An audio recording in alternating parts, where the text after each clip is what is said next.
নতুন কর্মসংস্থানে বিনিয়োগে হতাশার বার্তা। 2 বছরে বেসরকারি খাতে ঋণ প্রবৃদ্ধি নেমেছে অর্ধেকে। চাপে পড়ার শঙ্কায় দেশের অর্থনীতি, বিশেষ নজর দেওয়ার তাগিদ। সংকটের মাঝেও ঘুরে দাঁড়ানোর চেষ্টায় পোশাক খাত। বিদায়ী বছরে 38 বিলিয়ন মার্কিন ডলারের পণ্য রফতানি। মন্দা কাটাতে নতুন বাজারে চোখ ব্যবসায়ীদের। ঢাকা আন্তর্জাতিক বাণিজ্য মেলার নবম দিনেও সাড়া নেই ক্রেতা দর্শনার্থীর। স্টল সাজিয়ে অপেক্ষায় বিক্রেতা। কাল ছুটির দিনে জমে ওঠার আশা। সাতক্ষীরায় ইটভাটায় পোড়ানো হচ্ছে কাঠ ও টায়ার। বিষাক্ত ধোঁয়ায় দূষিত পরিবেশ, ফসলের ব্যাপক ক্ষতি। অবৈধ ভাটায় অভিযান চালানোর আশ্বাস প্রশাসনের। এবং গ্রিনল্যান্ড ও পানামা খাল নিয়ন্ত্রণ ইস্যুতে অনড় ডোনাল্ড ট্রাম্প। প্রয়োজনে অর্থনৈতিক সামরিক শক্তি প্রয়োগের হুমকি। নয়া মার্কিন প্রেসিডেন্টের সমালোচনায় ইউরোপ।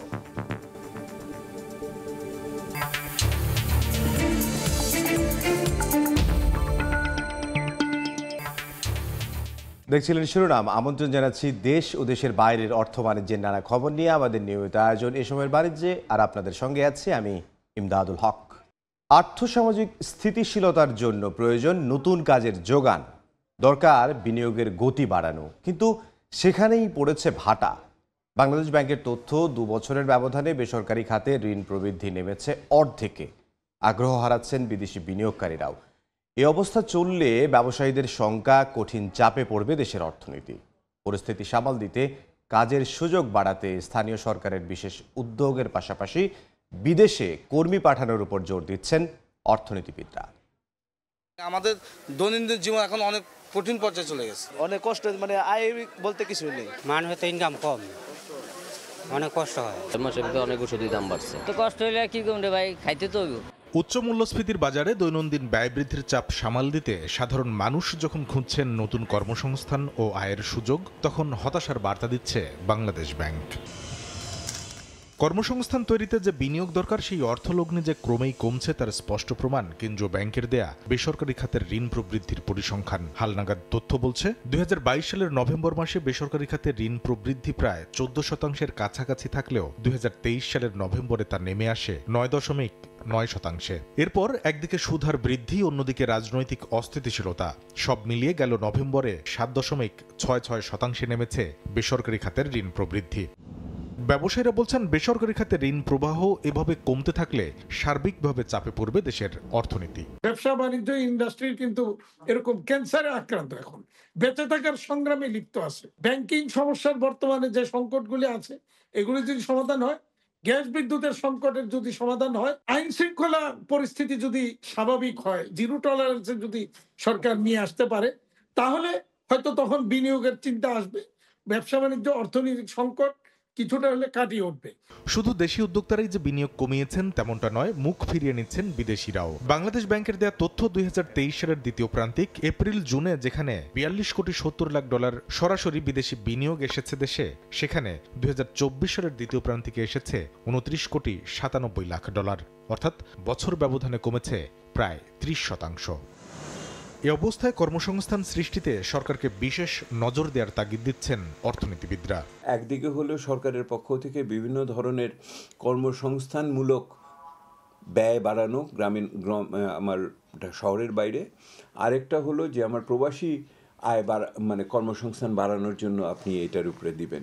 আধা শহর হিসেবে, আধা গ্রাম হিসেবে যেগুলি এখন বেড়ে উঠেছে, সেগুলির ভিতরে যোগাযোগ ব্যবস্থা যদি আরও শক্তিশালী হয়, তাহলে যে আয়টা আমরা গ্রামে নিতে পারতাম, যেই ব্যয়টা আমরা শহরে করি, সেইটার সাথে একটা সামঞ্জস্য হলে একটা হয়। বিনিয়োগ বৃদ্ধি আর কর্মসংস্থান সৃষ্টির মাধ্যমে অর্থনীতিকে শক্তিশালী করতে সুশাসিত গণতান্ত্রিক সরকার ব্যবস্থা প্রতিষ্ঠার তাগিদ এসেছে পরিকল্পনা মন্ত্রণালয় থেকে। তার জন্য সবচেয়ে গুরুত্বপূর্ণ হলো যে একটা সুশাসিত গণতান্ত্রিক শাসন ব্যবস্থায়। কামরুল হাসান সবুজ, সময় সংবাদ, ঢাকা। এখন আমরা আলোচনা করব দেশের বিনিয়োগ পরিস্থিতি নিয়ে। আমাদের সঙ্গে স্টুডিওতে আছেন নিট পোশাক রপ্তানিকারকদের সংগঠন বিকেএমই এর নির্বাহী সভাপতি ফজলে শামীম এহসান। এ সময়ের বাণিজ্যে আপনাকে স্বাগত জানাচ্ছি। আসসালামু আলাইকুম, শুভ সকাল। এই যে বিনিয়োগে ভাটা পড়েছে যেটি আমরা দেখছিলাম, বা বিনিয়োগ পরিস্থিতি সম্পর্কে যদি আপনি শুরুতে আমাদের একটু জানাতেন, বাংলাদেশের এখন বর্তমান পরিস্থিতি কি আছে? ধন্যবাদ। আসলে বাংলাদেশের বিনিয়োগ পরিস্থিতি ভাটার থেকে আমি বলবো স্থবির অবস্থায় আছে। প্রায় গত 1 বছর ধরেই আমাদের বিনিয়োগের কোনো পরিবেশ নেই। তার কারণ আপনারা জানেন যে আমাদের ব্যাংকিং খাত বিপর্যস্ত। এটা এখন প্রকাশিত হয়েছে, কিন্তু এটা অনেক আগে থেকেই আসলে ঘুণে ধরেছিল ব্যাংকিং খাতে। তো ফলে তারা আসলে কিছু সেক্টর ছাড়া, মানে তাদের নিজস্ব কিছু বলয় ছাড়া টোটাল ইনভেস্টমেন্টই বন্ধ করে দিয়েছিল। সেই সাথে রয়েছে আমাদের ইউটিলিটিস, গ্যাস, ইলেকট্রিসিটির সমস্যা। নতুন কোনো গ্যাস লাইন দেওয়া হচ্ছিল না। যারা বড় যারা অনেক বড়ভাবে নিতে পেরেছেন, অনেক বড় টাকা দেওয়ার মাধ্যমে আমাদের বাণিজ্যমন্ত্রী বলেছেন, তো উপদেষ্টা বলেছেন, তো সেগুলো ছাড়া আমরা যারা সাধারণ ব্যবসায়ী তারা কোনো লাইন পাচ্ছিলেন না। তো বিনিয়োগ তো আসলে সরকার চায়নি বা এখনো চাচ্ছে বলে আমার কাছে মনে হয় না। যে টোটাল পরিবেশটা এমন যেখানে আসলে বিনিয়োগ করার কোনো উৎসাহ ব্যবসায়ীরা পাচ্ছে না। যেমন আমি যদি নতুন করে যদি গ্যাস লাইন না পাই, ইলেকট্রিক লাইন যদি আমি ইলেকট্রিক সাপ্লাই যদি আমার না থাকে, আমি একটা আমার পুঁজির একটা অংশ আমি বিনিয়োগ করব, বাকি একটা অংশ অবশ্যই আমার সেটা ব্যাংকের থেকে আসতে হবে, অথবা আমাদের শেয়ার বাজারও ক্যাপিটাল মার্কেটও সেভাবে গড়ে ওঠে নাই যে নতুন একটা ব্যবসা প্রতিষ্ঠান শেয়ার মার্কেট থেকে ইনভেস্টমেন্ট নিয়ে সেখান থেকে ফান্ড রাইজ করে ইন্ডাস্ট্রি করতে পারবে, যেটা আমরা অনেক উন্নত বিশ্বে দেখি। ফলে বিনিয়োগ করার তো আসলে কোনো পরিবেশই নাই, ফলে বিনিয়োগটা বন্ধ রয়েছে, এটাই স্বাভাবিক আর কি। এখন যেটা হচ্ছে সেটা হলো যে আপনারা দেখবেন তারপর ডেটাতে কিছু কিছু বিনিয়োগ, এটা হলো যে আমরা বিএমআরই করি অনেক সময়, ছোট ছোট আমরা অনেক সময় মেশিনারি চেঞ্জ করি, সেটাকে বিনিয়োগ হিসেবে ধরা হয় যে আমার পুরোনো মেশিনটা একদম ডিস্ট্রয় হয়ে গিয়েছে, ওটা লাইফ শেষ, আমি নতুন করে আবার কিছু মেশিন ওটাকে রিপ্লেস করলাম। তো ওটা হয়তো খাতা কলমে বিনিয়োগ, নতুন বিনিয়োগ দেখানো হলো, সেখানে নতুন কোনো কর্মসংস্থান বা নতুন কোনো প্রোডাকশনের খুব বেশি পরিমাণ সেখানে আসলে তৈরি হয় না। মানে আগের যে বিষয়টা ছিল সেটা রিপ্লেসমেন্ট হচ্ছে, কিন্তু নতুন করে আসলে যে বিনিয়োগ, যে কর্মসংস্থান সৃষ্টি, সেই ব্যাপারটি হচ্ছে না। আপনার কাছে প্রধান অন্তরায় কি গ্যাস দিচ্ছেন না, পাচ্ছেন না, এগুলোই নাকি আরো কিছু আছে? আমি এখানে প্রধানত তিনটা বিষয়, আন্তরিকতার কোনো ব্যাপার আছে কিনা, যে সরকার আসলে উদ্যোগী না বা আন্তরিক না? আসলে দেখেন, আমি যে প্রধান যদি তিনটা বিষয় আমি এখানে দেখি যে তিনটা কি কি কারণে আমাদের বিনিয়োগটা বাধাগ্রস্ত হয়। একটা হলো যে আমাদের বিনিয়োগ, ব্যাংকের কাছে টাকা নেই, এটা একটা বড় একটা সমস্যা, যে টাকা না পেলে আমি বিনিয়োগ করবো কোত্থেকে। 2 নম্বর, আমি ব্যাংকের সাথে ম্যানেজ করতে পারলাম, ব্যাংক আমাকে ইনভেস্ট করবে, আমাকে গ্যাস লাইন দেওয়া হবে না, আমার ইলেকট্রিক লাইন নিতে গেলে নানান রকম সমস্যার সৃষ্টি হবে। ফলে আমি আর তো ওখানে আগানোর কোনো উপায় নেই, কারণ এমন অনেক ইন্ডাস্ট্রি ছিল যেগুলো বিনিয়োগ পাওয়ার পরেও, ব্যাংকের থেকে ইন্ডাস্ট্রি করার পরেও 2 বছর 3 বছর তারা গ্যাস লাইন সংযোগের অভাবে তাদের ফ্যাক্টরিটা ডিস্ট্রয় হয়ে গিয়েছে, তারা সিক ইন্ডাস্ট্রিতে পরিণত হয়েছে ব্যবসা শুরুর আগেই।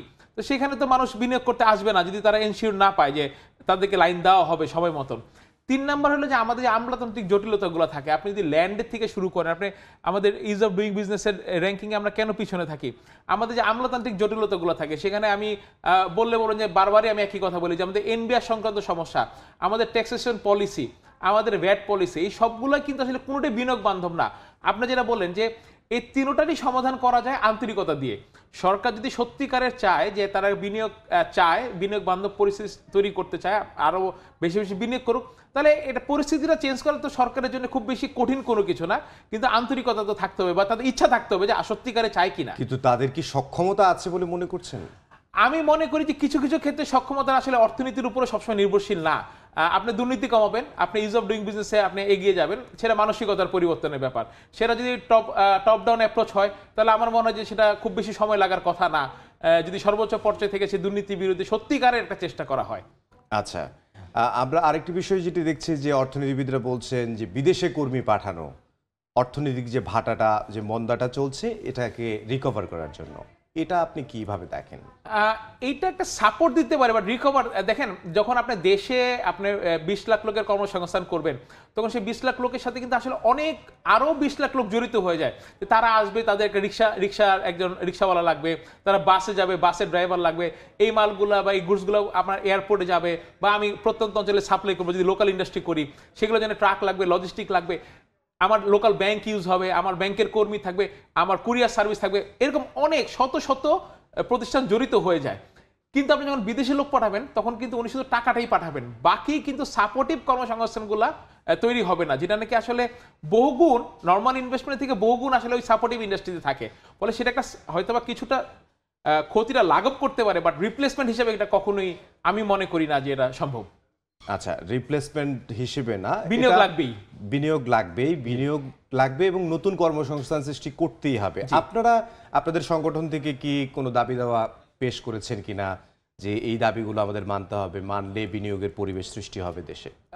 এইটা কিন্তু আমরা সবসময় বলছি। আপনার এই খবর একটু আগে আমাদের সভাপতি মহোদয় বললেন যে বাংলাদেশ ব্যাংকের যেমন ধরেন উনি রেগুলার বলছেন যে সুদহার আপনারা যেখানে নিয়ে যাওয়া হয়েছে 14% যদি নাকি আমার কস্ট অফ ফান্ড হয়, সেটা দিয়ে কি বিনিয়োগ আসলেও ভায়াবল কিনা সেটা কিন্তু আমি একজন ব্যবসায়ী হিসেবে চিন্তা করবো। আমি তো ইনভেস্ট করবো লসের জন্য না, ইনভেস্টর আমার প্রথমে প্ল্যানটা তো লাভজনক হতে হবে। তো আমি তো কোনো মতের ফিজিবিলিটি পাই না যে 14% ইন্টারেস্ট দিয়ে আমার বিনিয়োগ সম্ভব। আমরা সেখানে দাবি জানিয়েছি। আমরা বিভিন্ন রকমভাবে আমরা ভ্যাট এবং বন্ডের কাস্টমসের আমরা হয়রানির সম্মুখীন হই। সেগুলা আমাদের বর্তমান চেয়ারম্যান মহোদয়, উচ্চপদস্থরা, ওনারা খুবই আন্তরিক, ওনারা চেষ্টা করছেন। আমরা রেগুলার মধ্যে সাথে মিটিং করছি, দাবি জানাচ্ছি, বাট এন্ড রেজাল্টটা খুব স্লো হচ্ছে না আমি বলতেছি না, বাট খুবই স্লো। এত স্লো মুভমেন্ট আসলে বিনিয়োগ মানসিকতা তখন মানে মানসিকভাবে বিপর্যস্ত হয়ে যায় যারা বিনিয়োগকারী থাকে, তারা তখন আগ্রহ হারিয়ে ফেলে। যে দেখেন এখন আমি একজন রপ্তানিকারক, তা আমার উচিত আমার বেশিটা সময় আমার বাইরের সাথে দেওয়া, যেখানে আমি কীভাবে বেশি দাম নিতে পারবো, কীভাবে মোর ভ্যালিডেশন প্রোডাক্ট করতে পারবো, কীভাবে নতুন মার্কেটে যেতে পারবো, কারণ আমার পুরনো মার্কেটগুলো সংকুচিত হয়ে আসতেছে, আমার নতুন মার্কেটে যেতে হবে অর্থনৈতিক বৈশ্বিক অর্থনৈতিক কারণে।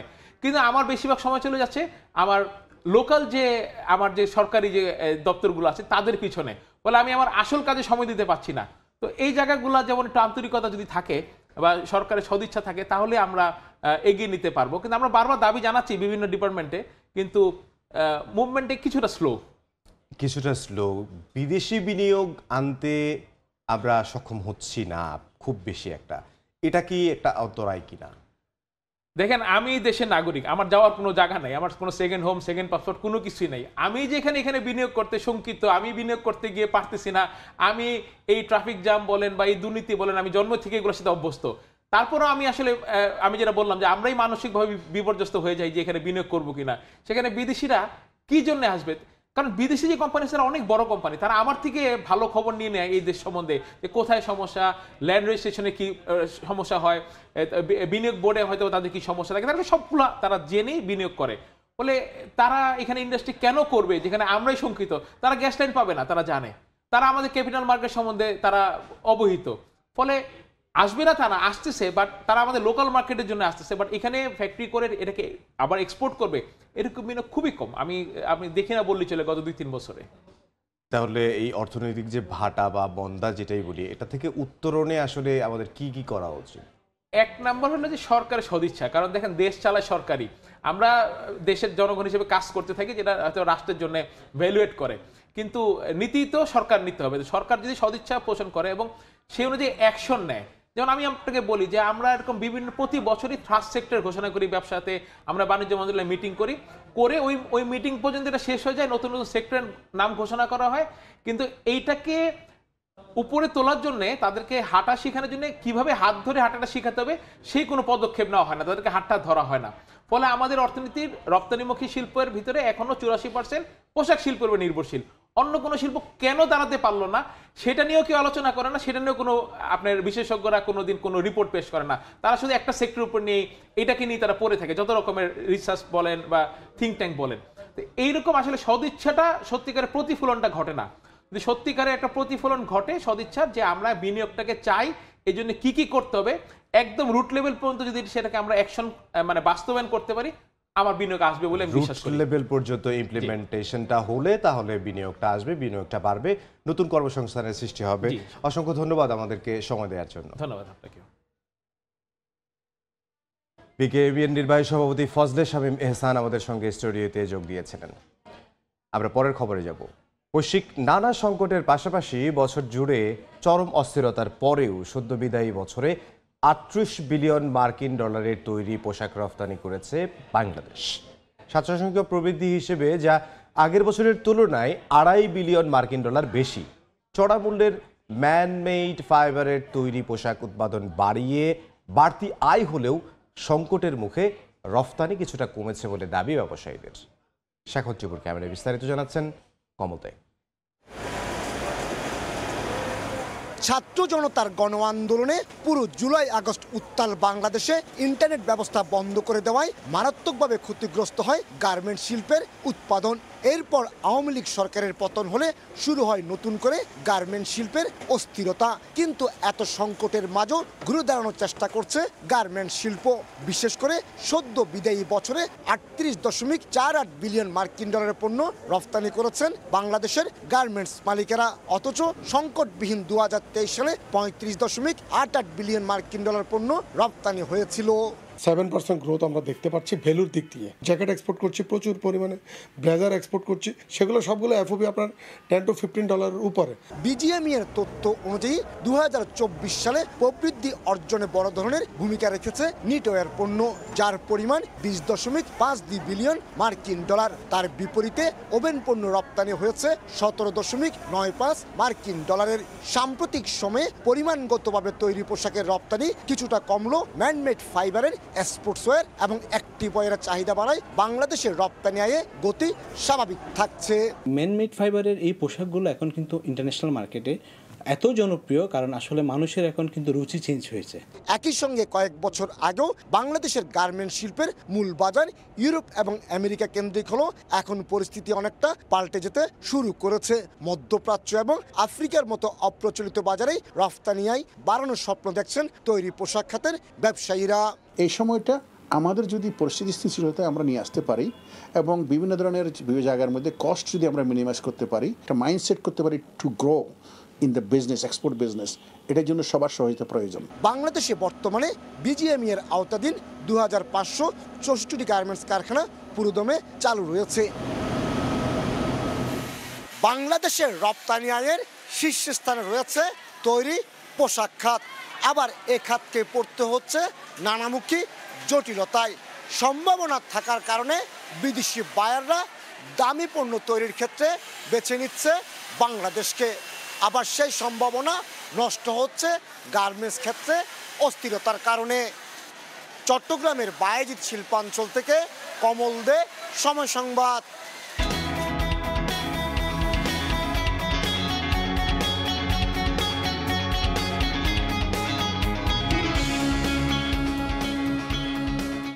নতুন ভাইরাস HMPV সংক্রমণ ঠেকাতে ব্যবস্থা নেওয়ার নির্দেশনা এসেছে বেনাপোল ইমিগ্রেশন স্বাস্থ্য বিভাগে। সুরক্ষা নিশ্চিতে মাস্ক পরার পাশাপাশি বিভিন্ন সচেতনামূলক পরামর্শ দেওয়া হচ্ছে ভারত বাংলাদেশের মধ্যে চলাচলকারী পাসপোর্টধারীদের। এই মুহূর্তে বেনাপোল ইমিগ্রেশনের সামনে আছেন সহকর্মী আজিজুল হক। বিস্তারিত জানতে সরাসরি যাব তার কাছে। অতিরিক্ত মাত্রায় পরিবেশ দূষণ, জলবায়ু পরিবর্তনের ফলে দিন দিন পৃথিবী মানব সভ্যতা ও জীব বৈচিত্র্যের জন্য হুমকি হয়ে দাঁড়াচ্ছে। 2015 থেকে 10 সাল পর্যন্ত প্রতি বছরে কোনো না কোনো ভাইরাসে আক্রান্ত হচ্ছে বিশ্ব। সবশেষ আমরা যেটি দেখেছি যে প্রায় 4 বছরের বেশি সময় ধরে চলা করোনা ভাইরাসের যে ক্ষতি, সেই ক্ষতি কাটিয়ে উঠতে না উঠতেই নতুন করে আরেকটি ভাইরাস অর্থাৎ HMPV নামে ভাইরাস, এই ভাইরাসটি বিশ্বের বিভিন্ন দেশে ছড়িয়ে পড়ায় অনেকটা আতঙ্ক ছড়িয়েছে।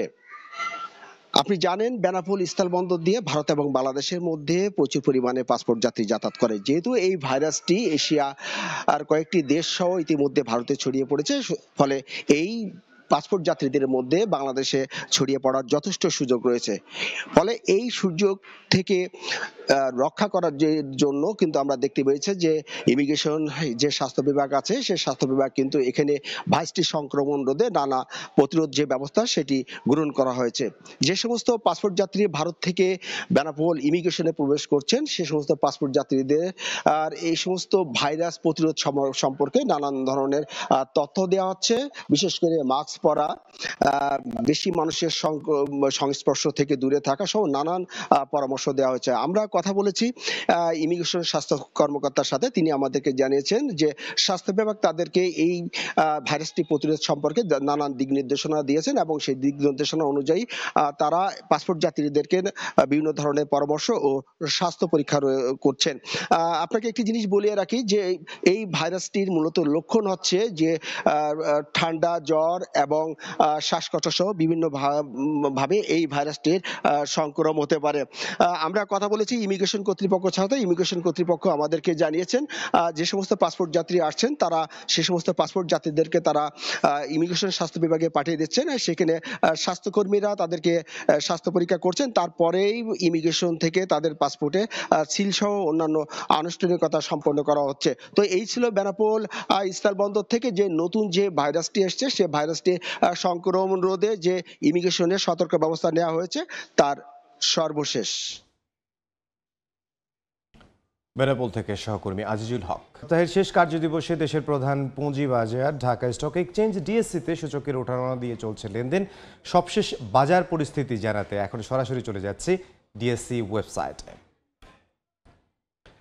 আমরা দেখতে পাচ্ছি যে ডিএসসির প্রধান সূচক ডিএসসি এক্স ইন্ডেক্স 5190 পয়েন্টে অবস্থান করছে। ডিএসসি এস ইন্ডেক্স বা সরিয়া সূচক যেটি আছে সেটি 1160 পয়েন্টে অবস্থান করছে এবং ডিএসসি 30 ইন্ডেক্স বা বাছাই সূচক যেটি রয়েছে সেটি 1920 পয়েন্টে অবস্থান করছে। এখন পর্যন্ত 97 কোটি টাকার লেনদেন হয়েছে শেয়ার বাজারে এবং এখন পর্যন্ত লেনদেন হওয়া শেয়ারগুলোর মধ্যে 213টির শেয়ার বৃদ্ধি পেয়েছে এবং 72টির শেয়ার অবনমন হয়েছে এবং অপরিবর্তিত রয়েছে 97টির শেয়ার। আমরা যদি দেখি যে সকাল থেকে লেনদেন শুরু হয়েছে ঊর্ধ্বমুখী প্রবণতার মধ্য দিয়ে, যদিও গতকাল এবং গত পরশু আমরা দেখেছি যে নিম্নমুখী প্রবণতার মধ্য দিয়েই শেষ হয়েছে শেয়ার বাজার। আজকেও কিন্তু আমরা দেখতে পাচ্ছি যে 10টা থেকে শুরু হয়ে ঊর্ধ্বমুখী প্রবণতার মধ্য দিয়ে শুরু হয়ে 10:30 পর্যন্ত বা 10:40 পর্যন্ত কিন্তু আমরা দেখতে পেয়েছি যে ঊর্ধ্বমুখী প্রবণতার মধ্য দিয়ে ছিল। এরপর 11টার দিকে দেখতে পাচ্ছি আমরা যে একেবারেই নিম্নমুখী প্রবণতার মধ্য দিয়ে গেছে শেয়ার বাজারটি এবং এখন যে সময়টা আছে এই মুহূর্তে শেয়ার বাজারের কিছুটা আসলে ঊর্ধ্বগতি প্রবণতার মধ্য দিয়ে শুরু হয়েছে আবার। এখন আমরা দেখব যে আসলে এখন পর্যন্ত লেনদেন হওয়া শেয়ার বাজারের যে কোম্পানিগুলো রয়েছে তার মধ্যে টপ একেবারে শুরুর দিকে যেই কোম্পানিগুলো রয়েছে সেই কোম্পানিগুলোর আমরা দেখতে পাচ্ছি যে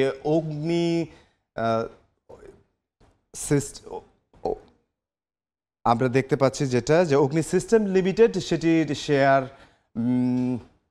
একেবারে লেনদেন হওয়া শেয়ার আমরা দেখতে পাচ্ছি যে সবশেষ 26 টাকায় বিক্রি হয়েছে এবং সর্বোচ্চ 26 টাকা 8 পয়সায় বিক্রি হয়েছে এর শেয়ার, 80 পয়সায় বিক্রি হয়েছে এবং সর্বনিম্ন 26 টাকায় বিক্রি হয়েছে এবং ফাইন ফুডস 2 নম্বরে আছে কোম্পানিগুলোর মধ্যে 254 টাকা 50 পয়সায় সবশেষ বিক্রি হয়েছে এই কোম্পানির শেয়ার এবং সর্বোচ্চ 257 টাকা 50 পয়সায় বিক্রি হয়েছে এবং সর্বনিম্ন 252 টাকায় বিক্রি হয়েছে ফাইন ফুডসের শেয়ার। এবং আফতাব অটো 3 নম্বরে অবস্থান করছে, এটি 37 টাকা 90 পয়সায় সর্বোচ্চ বিক্রি হয়েছে এবং 38 টাকা 60 পয়সায় সর্বোচ্চ বিক্রি হয়েছে এবং সর্বনিম্ন বিক্রি হয়েছে 37 টাকা 40 পয়সায়। ফারিস্ট নিটিং অ্যান্ড ডাইং সেটির প্রতিটি শেয়ার 18 টাকা 60 পয়সায় বিক্রি হয়েছে এবং সর্বোচ্চ 20 টাকায় বিক্রি হয়েছে এবং সর্বনিম্ন 18 টাকা 50 পয়সায় বিক্রি হয়েছে। এবং 5 নম্বরে অবস্থান করছে মিডল্যান্ড ব্যাংক, এটির শেয়ার প্রতিটি শেয়ার সবশেষ বিক্রি হয়েছে 33 টাকা 10 পয়সায় এবং সর্বোচ্চ 33 টাকা 40 পয়সায় বিক্রি হয়েছে এবং সর্বনিম্ন 32 টাকা 7 পয়সায় বিক্রি হয়েছে। নিম্নমুখী প্রবণতার মধ্য দিয়ে এখন পর্যন্ত শেয়ার বাজার রয়েছে এবং শেয়ার বাজারের সবশেষ আপডেট ছিল এ পর্যন্তই। এই লাইসেন্স ও পরিবেশ ছাড়পত্র নিয়মনীতির তোয়াক্কা না করেই সাতক্ষীরার বেশিরভাগ ইটভাটায় পোড়ানো হচ্ছে কাঠ ও টায়ার। ভাটার বিষাক্ত ধোঁয়ায় দূষিত হচ্ছে আশপাশের পরিবেশ। প্রকাশ্যে অবৈধভাবে ইট উৎপাদন হলেও প্রতিরোধে নেই কোনো কার্যক্রম। তবে অভিযানের গতানুগতিক আশ্বাস সংশ্লিষ্ট বিভাগের। মমতাজ আহমেদ বাপির পাঠানো তথ্য ও ছবি নিয়ে রিপোর্ট। বিভিন্ন যানবাহনে করে ইটভাটায় আনা হচ্ছে কাঠ, এরপর জ্বালানি হিসেবে ভাটার চুলায় ব্যবহার করা হচ্ছে। চুল্লির ধোঁয়া বাতাসের মাধ্যমে ছড়িয়ে পড়ছে আশপাশের এলাকায়। সাতক্ষীরার বেশিরভাগ ইটভাটার নেই লাইসেন্স, পরিবেশ ও ফায়ার সার্ভিসের ছাড়পত্র। লাইসেন্স নবায়ন করতে না পেরে অনেক ভাটা মালিক হাইকোর্টে রিট করে স্থগিতাদেশ নিয়ে পরিচালনা করছেন তাদের ব্যবসা। অথচ কাঠ ও রাবারের টায়ার পোড়ানো হচ্ছে এসব ভাটায়। বিষাক্ত ধোঁয়ায় আশপাশের পরিবেশ দূষিত হওয়ার পাশাপাশি ভাটার সংযোগ নির্মাণ ও অবৈধভাবে মাটি কাটায় ক্ষতিগ্রস্ত হচ্ছে ফসলি জমি। এতে ক্ষুব্ধ এলাকাবাসী। অবৈধ ভাটাগুলো তৈরি করে আমাদের প্রাকৃতিক দুর্যোগের জন্য ভীষণভাবে হুমকির সম্মুখীন হচ্ছে। পরিবেশ যেমন দূষণ করছে, একইভাবে আমরা দেখতে পাচ্ছি যে এরা অর্থনৈতিকভাবে এক ধরনের বিশৃঙ্খলা তৈরি করছে। তবে কয়লা উচ্চমূল্য ও সরবরাহ কমে যাওয়ার অজুহাত ইটভাটা মালিক সমিতির। আর ভাটাগুলোতে অগ্নিকাণ্ডের ঝুঁকির কথা জানায় ফায়ার সার্ভিস। কয়লা এলসি বন্ধ হয়ে গেছে, অল্প অল্প কয়লা আসতেছে, মূল্য কয়েক গুণ বেড়ে গেছে, যে কারণে আমরা অনেক সমস্যার মধ্যে। আমাদের লাইসেন্সের সংখ্যাও ওই 40 থেকে 50-এর মাঝামাঝি। বাকি কোনো ভাটারই আমাদের ফায়ার সার্ভিসের লাইসেন্স নেই এবং অগ্নি নিরাপত্তার যে ব্যবস্থা থাকার কথা এটাও পর্যাপ্ত নেই। অবশ্য নিয়মিত অভিযান পরিচালনার আশ্বাস সংশ্লিষ্ট বিভাগের। এই অবৈধ ভাটাগুলোর মধ্য দিয়েও আমরা বাছাই করে যেগুলো বেশি ঘনবসতিপূর্ণ এলাকায়, যেগুলো শিক্ষা প্রতিষ্ঠানের বেশি কাছাকাছি, আমরা ভেঙে এগুলো কমায় আনার চেষ্টায় আছে। ক্ষতিকর কোনো উপাদান যেটা পরিবেশ নষ্ট করে বা গাছ যেটা আইনে নিষিদ্ধ আছে, সেই রকম কাজ করলে আমরা অবশ্যই প্রয়োজনে বন্ধও করে দেব, কারণ আমরা প্রয়োজনে হাইকোর্টকে রিপোর্ট দেবো যে তার এই কাজ করার কারণে আমরা এটা বন্ধ রাখছি। পরিবেশ অধিদপ্তরের তথ্য মতে সাতক্ষীরায় 110টি ইটভাটার মধ্যে 80টির কোনো পরিবেশের ছাড়পত্র নেই। সময় সংবাদ, সাতক্ষীরা। নবম দিনেও জমে ওঠেনি ঢাকা আন্তর্জাতিক বাণিজ্য মেলা। এই মুহূর্তে মেলা প্রাঙ্গণে আছেন সহকর্মী সাদিক ইমন। সরাসরি যাব তার কাছে। ইমন, আজ নবম দিনের মতো চলছে ঢাকা আন্তর্জাতিক বাণিজ্য মেলা। 10টায় নিয়ম অনুযায়ী প্রবেশদ্বার খোলার পর থেকেই খুব একটা জনসমাগম দেখা যায়নি, তবে সময় বাড়ার সাথে সাথে সেই জনসমাগম বাড়বে বলে আশা করা যাচ্ছে এবং তারা আশা করছেন। আর প্রায় 11:15 পর্যন্ত পরিচ্ছন্নতা কর্মীরা মেলা প্রাঙ্গণ পরিষ্কারের কার্যক্রম চালিয়ে গিয়েছেন। এটার একটি ঘোর অভিযোগ করেছেন দোকানিরা, কারণ জনসমাগম শুরু হওয়ার আগেই কিন্তু সেই পরিচ্ছন্নতার কাজ শেষ হওয়ার কথা, কিন্তু বিগত দিনগুলোতে এভাবেই হয়েছে। আর আজকে দেখা যাচ্ছে দোকানিরা এখনো স্টলগুলো সাজিয়ে গুছিয়ে তুলছেন, আর এই সব আয়োজন কিন্তু দর্শনার্থীদের জন্য। এখন দেখার বিষয়ে তারা কতটা আসেন এবং মেলা কতটা জমে ওঠে। স্বভাবতই বেলা বাড়ার সাথে সাথে জনসমাগম আসতে শুরু করে এবং সেই সাথে কিন্তু দর্শনার্থীদের একটা ক্রেজ দেখা যায়। আর এখন পর্যন্ত দেখা গিয়েছে যে দোকানিদের সাথে কথা বলেছি, তারা হিসাবের খাতা খুব একটা খুলতে পারেনি। শুধু আজ নয়, তারা বলছেন এবারের মেলা জুড়েই তারা আশানুরূপ সেভাবে বেচা বিক্রি করতে পারেনি। এবারের বর্ষপণ্য ফার্নিচারের স্টলগুলোতে থেকেও কিন্তু একই রকম অভিযোগ শোনা গেছে। তারা মনে করেছিল বর্ষপণ্য ঘোষণা করার পর জনগণের সাড়া তারা পাবেন, কিন্তু এখনো পর্যন্ত কিন্তু সাড়া তো পাওয়ার দূরের কথা, বেচা কেনাই সেভাবে হয়নি। তবে কালকে সাপ্তাহিক ছুটির দিন আছে শুক্রবার শনিবারকে ঘিরে কিন্তু এখানকার দোকানিদের একটি প্রত্যাশা থাকে যে সেদিন হয়তো তাদের বেচা বিক্রি বাড়বে। তবে এদের এখন পর্যন্ত দর্শনার্থীর সংখ্যা এবং ক্রেতার সংখ্যা অনেক কমে গিয়েছে জন্য তারা বিশেষ ছাড়ের ব্যবস্থা করেছেন। এবারের 362টি স্টলের প্রায় প্রতিটিতেই কিন্তু নতুনত্ব আনার চেষ্টা করা হয়েছে। আর দর্শনার্থীদের আকৃষ্ট বাড়াতে জুলাই অভ্যুত্থানের অনুপ্রেরণায় মেলায় রাখা হয়েছে জুলাই চত্বর এবং 36 চত্বর। অন্যবারের তুলনায় কিন্তু এবার জননিরাপত্তা কর্মীর সংখ্যা কিন্তু এবার বেড়েছে এবং তৎপরতাও বাড়ানো হয়েছে। এখন পর্যন্ত কিন্তু সেভাবে কিন্তু এখন পর্যন্ত বিশৃঙ্খলার তেমন কোনো শঙ্কা পাওয়া যায়নি এবং তারা বলছেন যে এখন পর্যন্ত খুব ভালোভাবেই মেলা চলছে। তো ঢাকা আন্তর্জাতিক বাণিজ্য মেলা থেকে এই ছিল আমার কাছে সর্বশেষ। সহকর্মী সাদিক ইমন ঢাকা আন্তর্জাতিক বাণিজ্য মেলার খবর জানাচ্ছিলেন।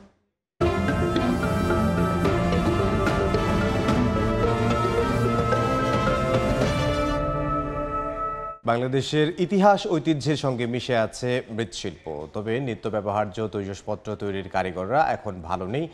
এর মুহূর্তে ঠাকুরগাঁওয়ে আছেন সহকর্মী জিয়াউর রহমান বকুল। সরাসরি যাব তার কাছে। বর্তমানে যেই শিল্পটির কথা বলা হচ্ছে সেটি হচ্ছে ঠাকুরগাঁয়ের মৃৎশিল্প। এই মৃৎশিল্পর সাথে ঠাকুরগাঁও সদর উপজেলার এই সাধারণত 300 পরিবার জড়িত রয়েছে আমরা যতদূর জেনেছি। তবে এই পরিবারগুলো কিন্তু এখন একবারেই নিষ্পেষিত অবস্থায় বলা চলে, কারণ হচ্ছে তাদের যেই জিনিসপত্র তৈরির যে জিনিসপত্র একটা সময় খুব বেশি ভাবে বিক্রি হতো, এখন সেভাবে আর বিক্রি হচ্ছে না বলে আমাদেরকে জানিয়েছেন। তবে তারপরেও তারা এই কাজের সাথে যেহেতু বংশ পরম্পরায় তারা জড়িত, সে কারণে সেই কাজটি তারা ছাড়তে পারছে না। এই কাজের সাথে যুক্ত থেকে তারা বিভিন্ন রকম মাটির জিনিস তৈরি করছেন। আমরা রয়েছি, এটি হচ্ছে ঠাকুরগাঁও সদর উপজেলার পালপাড়া গ্রাম। এই গ্রামেই প্রায় শতাধিক মৃৎশিল্পীরা পরিবারের সাথে জড়িত রয়েছে। পাশাপাশি তারা বলছেন যে সরকারি যেই সুযোগ সুবিধাগুলো রয়েছে সেগুলো কিন্তু বিগত সরকারের আমলে প্রদান করা হয়েছে, তবে সেটি অপ্রতুল এবং বিভিন্ন এনজিও বা বিভিন্ন সংস্থা, বেসরকারি সংস্থা তারা কিন্তু কাজ করছে। সেই বিষয়গুলো পর্যাপ্ত নয় বলে তারা জানিয়েছেন। তবে যারা এর সাথে জড়িত এই ঋণ সহায়তা প্রদানে ব্যবস্থা গ্রহণ করছেন সেটিও কিন্তু তদারকির দাবি জানিয়েছেন আমাদের মাধ্যমে। তো সর্বোপরি বিষয় যে মৃৎশিল্পের সাথে জড়িত তাদেরকে যদি সহায়তা প্রদান করা যায়, আর্থিক সহায়তা, তাহলে কিন্তু তারা ঘুরে দাঁড়াবে বলে আমাদেরকে নিশ্চিত করছেন। তো এই ছিল ঠাকুরগাঁও থেকে মৃৎশিল্পের সবশেষ। ঠাকুরগাঁও থেকে জিয়াউর রহমান বকুল। যশোরে খেজুর গুড় তৈরিতে ব্যস্ত সময় পার করছেন গাছিরা। বাজারে ভালো দামও মিলছে। হাটে বাজারের পাশাপাশি অনেক ক্রেতা বাড়ি থেকেই গুড় সংগ্রহ করছেন। খেজুর গুড়ের উৎপাদন বাড়াতে বিভিন্ন উদ্যোগ নেয়ার কথা জানায় কৃষি বিভাগ। জুয়েল মৃধার পাঠানো তথ্য ও আবুল কালাম আজাদের ছবি নিয়ে রিপোর্ট। পূর্বাকাশে কুয়াশা ভেদ করে উঁকি দিচ্ছে সূর্য। এর আগেই খেজুর গাছ থেকে রসের হাড়ি নামাতে শুরু হয়েছে গাছিদের ব্যস্ততা। যশোরের নলেন গুড়, পাটালি ও ঝোলা গুড়ের সুনাম দেশব্যাপী। গুড়ের চাহিদা থাকায় যশোরে প্রতি বছর কার্তিক মাস থেকে শুরু হয় খেজুর গাছ ছেঁটে রস সংগ্রহ ও গুড় তৈরির প্রস্তুতি। পৌষের মাঝামাঝিতে পুরোদমে চলে গুড় উৎপাদন। ভোরে খেজুর গাছ থেকে রস সংগ্রহ ও তা জ্বালিয়ে দিনের অর্ধেকটা সময় পার করছেন তারা। বর্তমান বাজারে ভালো দামও মিলছে। হাট বাজারের পাশাপাশি অনেক ক্রেতা বাড়ি থেকে গুড় সংগ্রহ করছেন। প্রতিদিন 10-15টা গাছ কাটা হইতেছে এখন, আর রস 5-7টা রস আসছে, 5-7টা রস হলে দেখা যাচ্ছে যে 5 কেজি 6 কেজি পাটালি আসছে। 80টা গাছ কাটতেছি, প্রত্যেক দিন গাছ কাটা পাড়া বদলানো সব নিজেরই করা লাগে। এবারে আপনার গুড়ির দাম মোটামুটি খুবই ভালো অন্য বছরের তুলনায়, কিন্তু রসটা কম গেছে। খেজুর গুড়ের উৎপাদন বাড়াতে বিভিন্ন উদ্যোগ নেয়ার কথা জানায় কৃষি বিভাগ। বিভিন্ন প্রকল্পের মাধ্যম দিয়ে বিশেষ করে স্পেশালি এই যশোর অঞ্চলের বিভিন্ন জেলাতে চাষিদেরকে, বিশেষ করে গাছিদেরকে আমরা প্রশিক্ষণ দিচ্ছি, যে যাতে করে তারা তাদের পেশাটাতে ধরে রাখতে পারে এবং ভালো মানের গুড় কিভাবে উৎপাদন করতে পারে সেই প্রশিক্ষণ কিন্তু আমরা তারা দিচ্ছি। কৃষি বিভাগের তথ্য মতে যশোরে প্রায় 23 লাখ খেজুর গাছ রয়েছে, যা থেকে চলতি মৌসুমে প্রায় 3100 মেট্রিক টন গুড় উৎপাদনের লক্ষ্যমাত্রা নির্ধারণ করা হয়েছে। সময় সংবাদ, যশোর। ভ্যাট বাড়ানো হলে হোটেল রেস্তোরাঁ ব্যবসা বড় ধরনের ক্ষতির মুখে পড়বে বলে মনে করেন এ খাতের উদ্যোক্তারা। এই সিদ্ধান্ত থেকে সরে আসতে সরকারের প্রতি আহ্বান জানিয়েছেন তারা। সকালে রাজধানীর একটি হোটেলে আয়োজিত সংবাদ সম্মেলনে এই কথা বলেন বাংলাদেশ রেস্তোরাঁ মালিক সমিতির মহাসচিব ইমরান হাসান। তিনি জানান, দীর্ঘদিন প্রচেষ্টার পর ধাপে ধাপে ভ্যাটের হার 15% থেকে কমিয়ে 5% করা হয়েছিল। এতে বেড়েছিল ভ্যাট আহরণ। মূল্যস্ফীতির ঊর্ধ্বগতির এই সময়ে ভ্যাটের হার বাড়ালে ক্ষুদ্র ও মাঝারি মানের হোটেল ও রেস্তোরাঁ ব্যবসায়ীরা ক্ষতিগ্রস্ত হবেন। ভ্যাট হার কমানোর দাবি না মানলে আন্দোলনের হুমকিও দেন সংগঠনটির নেতারা।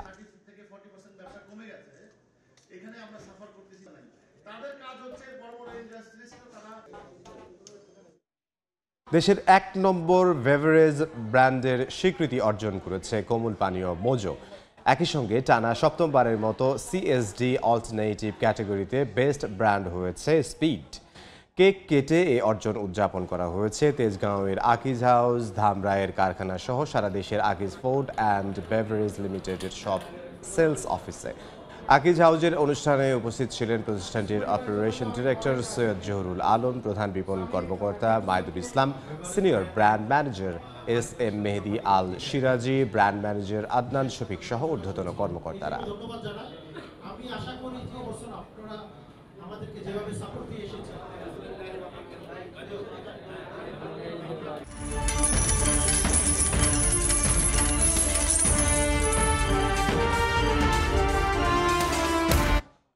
বিশ্ববাজারে চলতি বছর নিত্যপণ্যের দাম কমতির দিকে থাকার পূর্বাভাস দিচ্ছে মার্কিন বাজার গবেষণা প্রতিষ্ঠান ট্রেডিং ইকোনমিক্স। চালের পাশাপাশি কমতে পারে আলু ও চিনির দাম, তবে সূর্যমুখী তেল ও কফির দাম ঊর্ধ্বমুখী থাকবে বলে ধারণা করছে প্রতিষ্ঠানটি। বর্তমানে বিশ্ববাজারে প্রতি মেট্রিক টন চাল বিক্রি হচ্ছে $314। চলতি বছরের প্রথম প্রান্তিক তথা মার্চ শেষে দাম হবে $302, আর চতুর্থ প্রান্তিক তথা বছর শেষে দাম কমে হতে পারে $285। অর্থাৎ চলতি বছর বিশ্ববাজারে প্রতি মেট্রিক টন চালের দাম প্রায় $17 কমার পূর্বাভাস মিলছে। বর্তমানে প্রতি 100 কেজি আলু বেচা কেনা হচ্ছে 30 ইউরোতে। 2025 সালের প্রথম প্রান্তিকেই কমতে কমতে বছর শেষে নিত্যপণ্যটির দাম 26 ইউরোতে নামার সম্ভাবনা দেখছে ট্রেডিং ইকোনমিক্স। সূর্যমুখী তেলের বর্তমান দাম প্রতি টন $1247 হলেও ঊর্ধ্বমুখী প্রবণতায় মার্চ শেষে দাম দাঁড়াবে $1284। চলতি বছরের শেষ প্রান্তিকে যা হবে $1331। অর্থাৎ চলতি বছর প্রতি মেট্রিক টন সূর্যমুখী তেলের দাম বাড়বে প্রায় $84। এদিকে প্রতি পাউন্ড কফি বিক্রি হচ্ছে $320। বছরের প্রথম প্রান্তিকে এর দাম $330 ঠেকতে পারে। বছর জুড়ে বেড়ে এই পণ্যটির দাম শেষ প্রান্তিক এসে দাঁড়াবে প্রতি পাউন্ড $358। আর প্রতি পাউন্ড চিনির বর্তমানে $19 বিক্রি হলেও মার্চ শেষে বিশ্ববাজারে পণ্যটির দাম কমে দাঁড়াবে $18.85। তবে ডিসেম্বরে গিয়ে দাম কমতে পারে $17.60। ইয়ানুর শিফাত, সময় সংবাদ। এ পর্যায়ে শীর্ষ সংবাদগুলো জানিয়ে দিচ্ছে আরও একবার। নতুন কর্মসংস্থানে বিনিয়োগে হতাশার বার্তা। 2 বছরে বেসরকারি খাতে ঋণ প্রবৃদ্ধি নেমেছে অর্ধেকে। চাপে পড়ার শঙ্কায় দেশের অর্থনীতি বিশেষ নজর দেওয়ার তাগিদ। সংকটের মাঝেও ঘুরে দাঁড়ানোর চেষ্টায় পোশাক খাত। বিদায়ী বছরে $38 বিলিয়ন পণ্য রপ্তানি। মন্দা কাটাতে নতুন বাজারে চোখ ব্যবসায়ীদের। এবং ঢাকা আন্তর্জাতিক বাণিজ্য মেলার 9ম দিনেও সাড়া নেই ক্রেতা দর্শনার্থীর। স্টল সাজিয়ে অপেক্ষায় বিক্রেতা। কাল ছুটির দিনে জমে ওঠার আশা।